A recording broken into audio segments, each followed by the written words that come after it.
Three, two, one.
My bad. Time Before out. we get started, I forgot to do this. I'm sure Rado is going to slap me in the back of the head virtually here in just a moment. If you've not already, please hit that subscribe, slap that notify. I almost forgot. And you can actually buy merchandise down below, Sports Talk Line merchandise.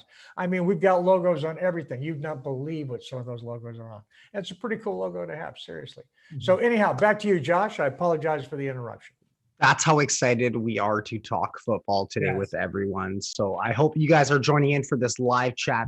Like Van said, make sure you hit the like button. Make sure you hit the subscribe button to all the videos. Join the Sports Talk Line Network. And we want to hear from you today, too, about NFL, what you're feeling about Week 17. So standings, we have everything in. Kansas City pretty much benched their whole team. They lost, but they took care of the number 1 seed. Buffalo, with their big 50 burger on Miami, will be number 2 in the AFC. Pittsburgh, despite their loss to Cleveland, will be the 3 seed. And then we had Tennessee taking the division with we had some big games with the Colts and Tennessee deciding who was going to take that the AFC South spot. And Baltimore, with their win, takes 6, and then Cleveland will round out 7. Miami had a great year, but they will be short in the AFC. Yes. So in the NFC, the Green Bay Packers were able to hold on against the Chicago Bears, and they will take the number 1 seed. The Saints won, which means they will take number 2. Seattle was actually able to come back from behind to the 49ers, and they will have number 3 seed. Tampa Brady and the Bucks will be number 4. Or sorry, no. Whoever wins the NFC East, that's the one we're waiting for. That'll be number 4. Tampa Bay will be number 5. The Rams will take 6. And then the Chicago Bears, thanks to the Rams beating Arizona, will be number 7 in the NFC. It's just a travesty that any wild card team would get a lower seed than the NFC East champion. There's something wrong with the seeding. There's something wrong with the seeding. All right, let's take an up close look at some of the games. And thanks for that update there, man. Always a pleasure, Josh. But you mentioned it at the beginning, Atlanta 27, Tom Brady 44.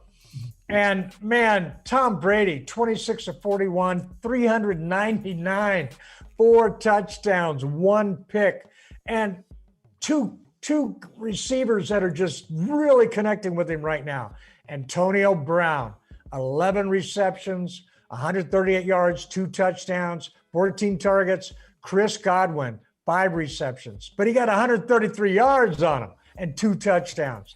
These guys are killing it, and we haven't even got to Mike Evans or Rob Gronkowski, even though Mike Evans might have been injured near the end of the game. Well, I just think, when it comes to Tom Brady, I really feel like he inflates his numbers against weaker teams, because there have been many times Tom Brady this year, he looked far from perfect.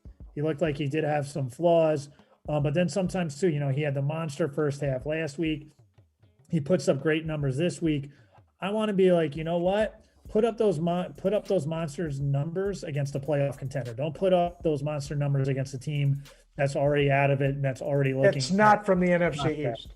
Yeah, and we're not going to see it, and we're not going to see it next week with Tom Brady. So I mean, this year's interesting with Tom Brady, him being away from Bill Belichick. Everyone's trying to figure out, okay, is it Belichick? Is it Tom Brady? Well, obviously it's Tom Brady because they made the playoffs, but how far can he really go in the playoffs?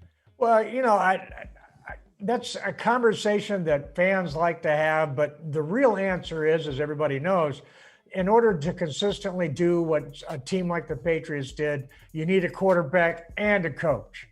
And pretty much every winning connection has to have that. A QB and a coach that are in sync, that are on the same page. When Andy Reid did not have it, they did not win a Super Bowl. When he finally did have it, they do win a Super Bowl. The same thing for the New York Giants, man. I mean, with their Super Bowl wins, you had a coach and a QB in sync that knew how to work together. It goes hand in hand. So right now, Tom Brady has both. He's got a coach and he is the QB, so he's still got it.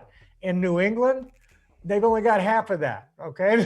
They got the coach. It's sort of like the Christians and the Lions, All right? The Christians had a great coach, but the team was a little shaky. All right? It's like that right now in New England with Cam Newton. Let's slide over to you mentioned we were going to cover the Jets and Patriots game, right? So that's all we're going to do on that one, right? Because I didn't write any notes on that one because I thought it was a bust. I know that Newton actually got a multiple touchdown game. I was unable to check and see if it was all for his team. I don't know if they counted a pick six or something. Okay. Anyhow, let's slide over and let's keep in the AFC because I want to talk about the Pittsburgh Steelers 22, Cleveland Browns 24, Baker Mayfield 196 yards and a touch, no turnovers. Nick Chubb put 14 carries, 108 yards, a touch, 7.7 average. Yow. That's winning football in December and January, isn't it? It is. And I think one of the things the Browns have established that helped change the culture is they run the ball. They got Kareem Hunt. They got Nick Chubb, which makes Baker Mayfield's job so much easier. And finally, Cleveland is going to the playoffs. And I really think, Pittsburgh, I always think there's a curse being the last team to lose a game in the NFL because those teams, they look great. They eke some out. And once they lose, it looks like the Pittsburgh Steelers, they're not heading in the right direction going into the playoffs. No, I agree with that. Josh, what do you think about the Steelers going into the playoffs? Well, first and foremost, to all the Browns fans out there, congratulations. A big playoff. 1992 since the last time the Browns made the playoffs. So congratulations to Browns fans out there. We're going to see the rematch next week, which is fantastic, right? But we're going to get Ben Roethlisberger back. We're going to get TJ Watt back. We're going to get we mentioned the second roster of, I think that was in the preview, but we mentioned the second roster of the Kansas City Chiefs, and that's kind of what we got for the Pittsburgh Steelers today. So it's going to be interesting to see when the Pittsburgh Steelers have their full roster with a week rest under them. And they're going to be heading into hosting the game against the Cleveland Browns. So I'm really excited for that. But again, Browns fans, congrats for you guys. Yeah, I think you make a pretty good point. I think we're going to be talking about the Browns then, a lot like we're talking about the Dolphins this week. You guys had a nice run. or could this be the NFL version of the Clemson Notre Dame rematch? That's something else we could There it is. All right, let's slide quickly down here. We don't want to spend too much time on these games. Just draw attention to the performances of note. And let's talk about Ravens 38, Bengals 3. And all right, a B squad. You could argue that the Bengals are a B squad at this point, but that's a conversation for another time. But Lamar Jackson, only 113 yards through the air, but 3 touchdowns, 1 pick. But the team overall, Tom McAllister, explain about this rushing game. The Baltimore Ravens ran for 404 yards. As a team, this is something that would make Newt Rockne proud. It's absolute domination. And this is something, too, I really feel like Lamar Jackson and the Baltimore Ravens could have a similar run as Patrick Mahomes. Remember, I believe it was 3 years ago, Patrick Mahomes, he lit the league on fire, won the MVP, couldn't finish it in the playoffs. He comes back. Kansas City wasn't as dominating in the regular season, but come the playoffs, they do a championship run. Last year, Lamar Jackson, MVP, dominated the league. This year, really not as dominant most of the season, but now all of a sudden Baltimore's clicking on all cylinders going into the playoffs. It might have helped to, have played against the New York Giants and the Cincinnati Bengals, but you have to like where Baltimore's going, especially putting up 404 yards. Josh, what do you think about Baltimore going into the AFC playoffs? See, now I'm on the complete opposite end of you guys on this one because I don't like where Baltimore's going. Despite the massive rushing yards, you look at Lamar Jackson and what he's doing as a quarterback. And, you don't have 2 running backs out there. We're not doing split back. It's not an option motion. We're playing in the NFL. Lamar Jackson needs to be able to go beyond his first read. And he can't do that. And he's shown that in multiple games. I don't know how he won MVP. I mean, obviously, they're just the naughty numbers rushing the ball as well. But, going up against Tennessee next week in the AFC playoffs, I don't know. I don't know if he's going to be able to do it against that defense. And I don't know if he's even a legit quarterback in the NFL. Wow. Man, I look at what this guy's done, and Tom, I think you're onto something totally. One of the best ways to neutralize a Mahomes offense or a Tom Brady offense is to keep them on the sidelines. And the time of possession was 40 minutes to 19 minutes. Yep. Okay. And, a few seconds either way, et cetera. And they just killed it. And if you can't stop the run, and a lot of teams have problems stopping the run in the NFL right now because it's Cincinnati. They played Cincinnati. I understand, but that's just a prodigious amount of yards, and they've been doing it for several weeks. I mean, they're really playing good football in December, and that is something that you need to sit up and take notice of. I agree that it could blow up. It'll be really interesting to see. I think he can make a second read. He does it all the time. He doesn't get on to the third read very often, though. I've not seen that. But, yeah, first and second read, he does just fine. And I'll throw an interesting stat at you. I believe he has something like 19 red zone touchdowns, something like that. Not one turnover. Not in the red zone. And 19 throwing for 19 touchdowns. So that's doing something. If the first read's working that good, don't worry about the second read. Okay. Well, I also think too, Josh, the matchup is going to be Tennessee versus Baltimore.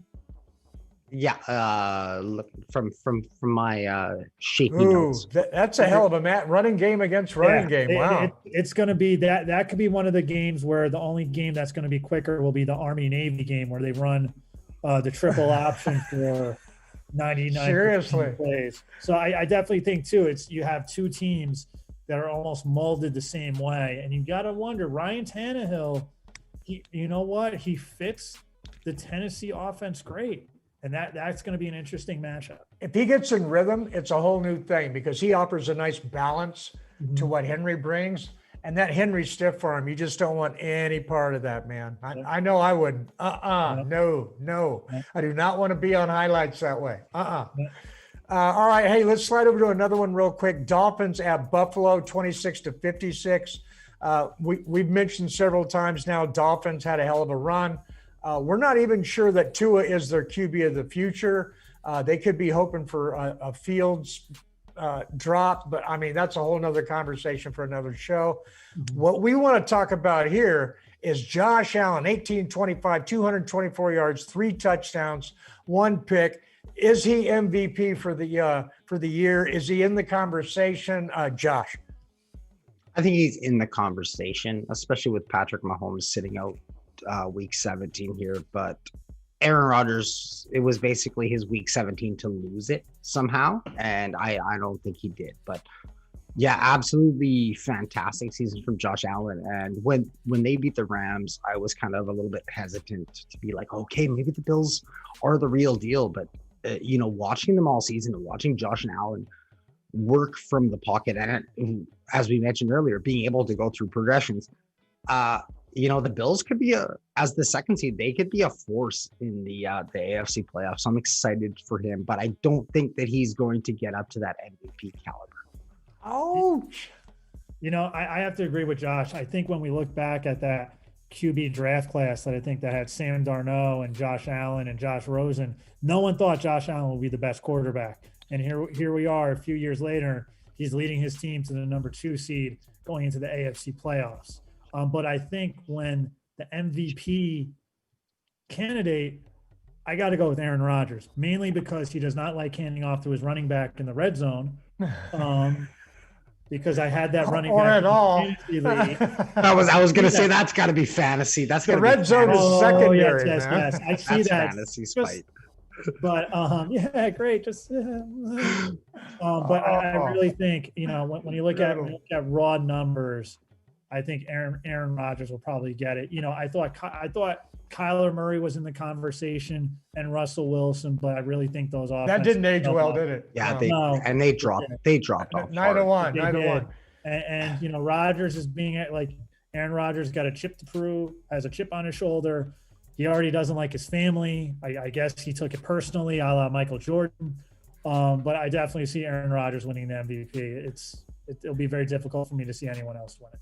Van, is anyone else in your category at all besides Aaron Rodgers, Josh Allen, and Patrick Mahomes for MVP?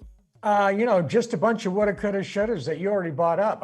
Dak Prescott was going to be in the conversation. Oh, let's get to that game. But no. All right. Well, let's finish up with this one. And there's actually another game that we want to talk about briefly, and that is the Chargers against the Chiefs B team. Mm-hmm.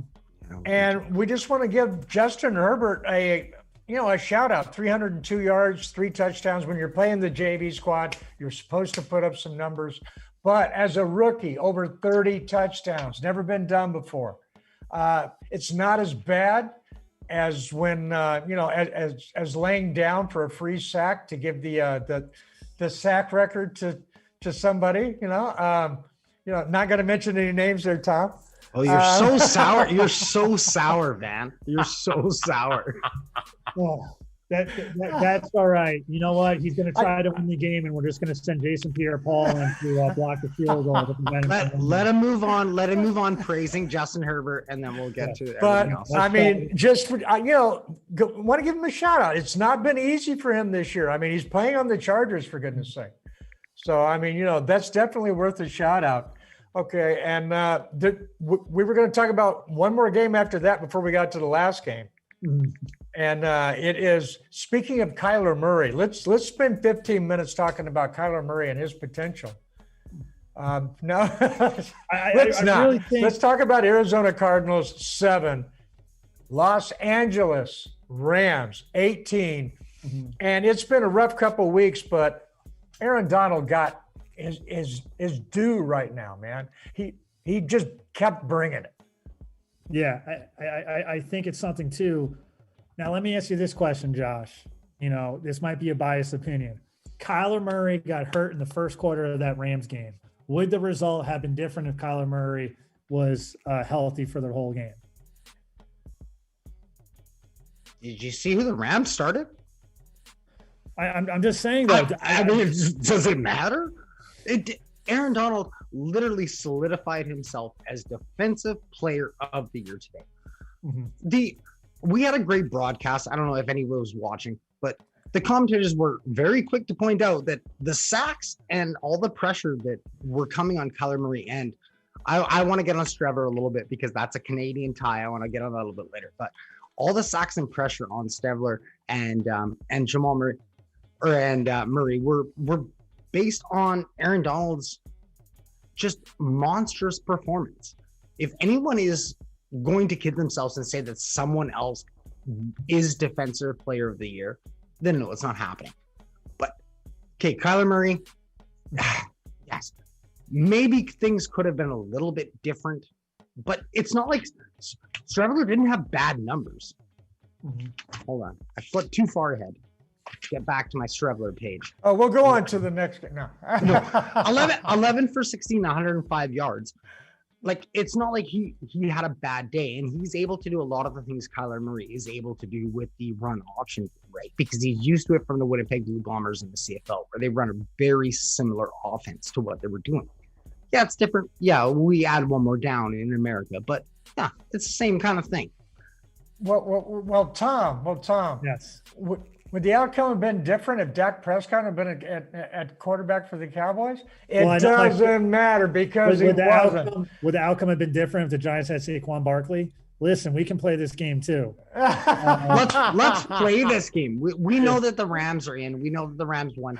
Arizona is out because Green Bay beat Chicago. Like I said, so Chicago's got the last 7 seed. So let's talk about this fantastic game between 2 5-10, 5 and bitter rivals. They are who bitter rivals going for the divisional crown in the last game of the season. Who cares about everything else? Tom, all right, Tom, we should cue up to Van to obviously. Yes, we definitely want to give one last shout out to Aaron Donald. I agree with you. What a freaking season! I mean, get to the good stuff. I mean, boom. And like, hey, one of my best tweets that I put out today, and I had a nice day on Twitter. Got a lot of retweets, a lot of engagement. I put at the end of the game, I thought the better team his dog, won. He walked his cat. I thought the better team won. Dallas Cowboys 19, New York Giants 23, and in honor of this moment, because I mean, it's definitely going to be, the smiling has already started for the man. Okay. Let's go ahead and put up some video that I've got. And I think one of the best players of the game had a heck of a game. We created a video of Sterling Shepard highlights, and it's a long video. Yeah. It's a long video. Yeah, I think Sterling Shepard, one of the main critiques the last few weeks for the Giants was no one could get open.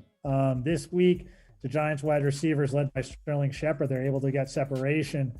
The one time they got into the red zone, Sterling Shepard cashed in for a touchdown, just like he did right there. And that's something too, where, it got close, but the Giants, they made enough plays on offense and defense. They were up 20-6. Shockingly, the only interception came off of a dropped or tipped ball from Evan Engram. Like, I haven't said that all week long. Oh no, exactly. Yeah, it's frustrating. But remember, Van, I think we talked about this on our Giants show. The Giants' formula to win is they need to run for over 100 yards. In this game, the Giants had more rushing attempts than passing attempts. Daniel Jones had a very effective game. He threw the ball for 25 times, had over 200 plus yards and 2 touchdowns. His exact numbers, as I'm bringing it up right now, would be 17-25 for 229 yards and the 2 touchdowns.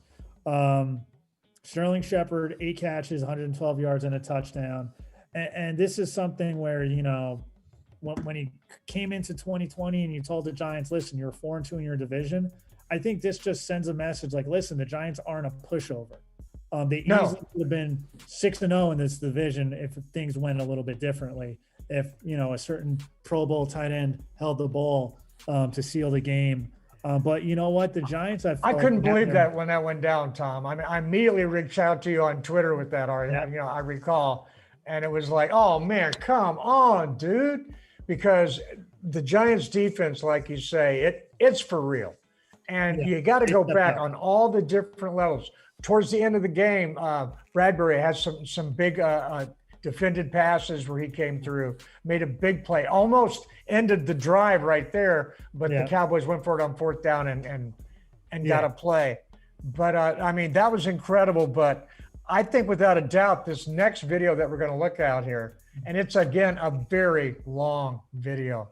It's a list of all the sacks the Giants had against Andy Dalton and the Dallas Cowboys. I think the last 3 weeks, the Giants pass rush has been visible.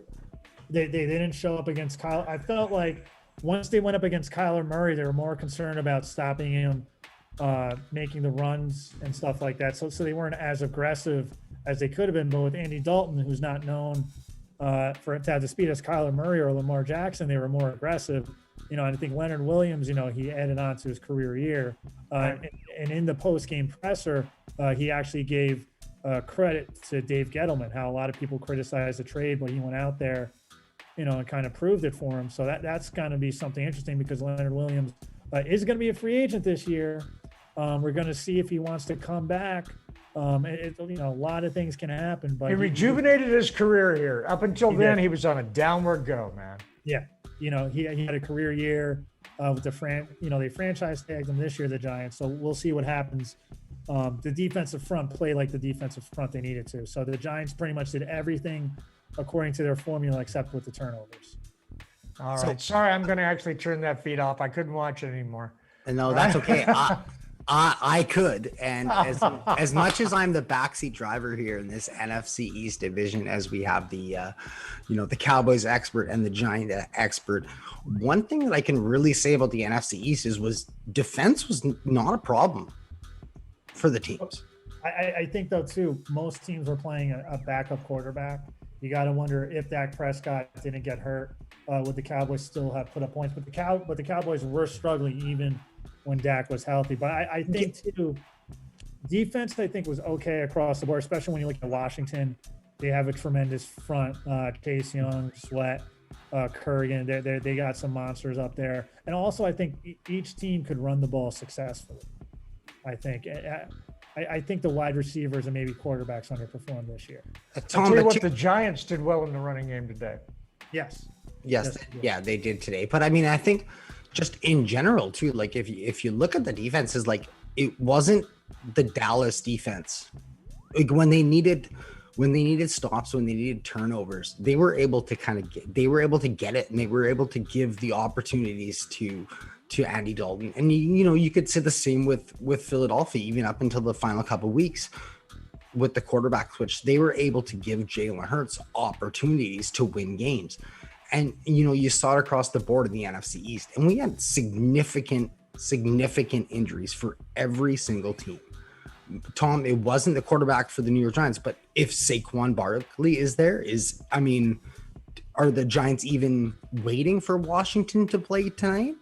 Or are they running away with the division hands down? If Dak Prescott is healthy, or the Cowboys winning it hands down? If Carson Wentz is that QB that was drafted in that position and given all that money, are the Philadelphia Eagles that team in the NFC East? Actually, no, I'm sorry. You got that wrong. We're contractually obligated to Spinksy to say that the Eagles kept the wrong quarterback. And you're supposed to say, if Foles was still there with the Eagles, you got to go from that perspective. Okay, sorry. Didn't Foles replace Mitchell Trubisky, and then Mitchell Trubisky replaced Foles this year? Yeah, but that's beside the point. Okay, like I said, the Bears are into. The Bears are into. To throw that in there. Okay, so are we contracted? So he's got what, 4 or 5 more days, Spinksy, that we're contractually obligated to say this stuff for him? Something like that. Something like that. But after that, it doesn't matter. We can go back and actually talk about the Eagles quarterback situation. So, gentlemen, obviously, I love talking the NFC East. That's what I really took of it this year. Me and Tom, we were kind of joking around and threw it out. I think it was week 4 that, okay, we're going to get a 6-win New York Giants NFC East division champion. And hey, we can have it because we still possible. We have one more game for that. We're getting close for time, I am sure, Van. So Well, the game's getting ready to start. We're actually going to get off here. I believe it's only about 5 minutes till the game actually starts. It may be the lowest rated game all season, and it's the last game of the regular season, and it's going to decide the NFC East. And who cares? I want the score to be like 5-0.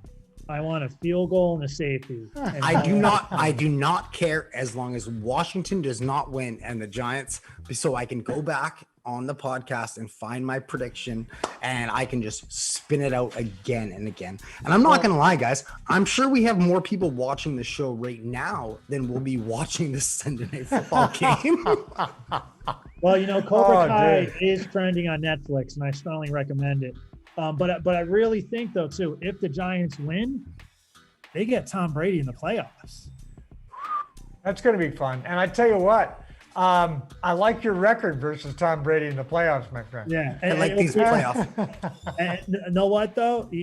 Josh, you made a prediction. I'm going to make a crazy prediction, too. Bill Belichick leaves the Patriots and basically takes an executive position with the Giants.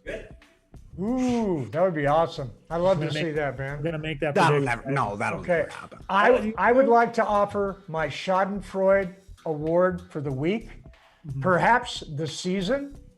It goes to Jason Garrett, who I'm certain has a major case of Schadenfreude going on this afternoon, the evening. Well, he actually hugged Gary Jones today before the game, so I'm pretty sure Garrett was positive with COVID-19. Just want to make sure his check cleared. That's all. Yeah. Thanks for undercutting me every time, Jerry. You've done a great job. Oh, your replacement's done great. Well,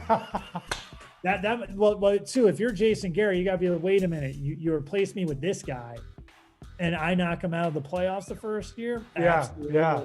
Boom. He is my nominee for Schadenfreude. Of the week, minimum, maybe of the season. Okay. All right. So, hey, guys, that's been great. It's been fantastic. Thanks, everyone, for listening. Come back. We're going to continue to have live reactions, but it's going to be for NBA games. We're going to be doing a lot of different things. And before we go, Mr. Tom McAllister, I understand that you have a very good basketball show going on. Why don't you talk about it real quick? Yes, basically, since Madison Square Garden is the mecca for basketball, the conference that calls it home is the Big East. So we do a show every week called The Battle for the Big East. We get various former players, we get various broadcast journalists on, and we discuss what's going on in the Big East. All right, and then you're not the only guy with the show that's going on, and I would tell you the name of the show, but as I understand, it has no name, or it's unnamed, or something like that. No, it is unnamed, and despite Washington trying to steal my whole get out with the unnamed ordeal, we do have the unnamed basketball show, and actually we are going to be bringing you that tonight because the Lakers are just finishing up a game right now, and we had some NBA action today, and it's been a really crazy NBA season. I don't know if everybody's been watching, but Totally. And it doesn't show any signs of letting up. There is a lot going on. Absolutely. Well, hey, everybody, thanks so much out there for taking time out of your day to come in here and be with us on Live Reaction, Sports Talk Line, NFL Week 17. This is Tom McAllister. You can find him on Twitter at dfins_com. That's dfins_com. And Mr. Joshua Griffith. And they'll find you on Twitter at, what's your handle again? I know it's got a 0 at the end. I'm Joshua Griffith 0. Okay, there it is. It's that easy. Okay, find me at Stephen Vanover. And until next time, everybody, listen like you play with intensity.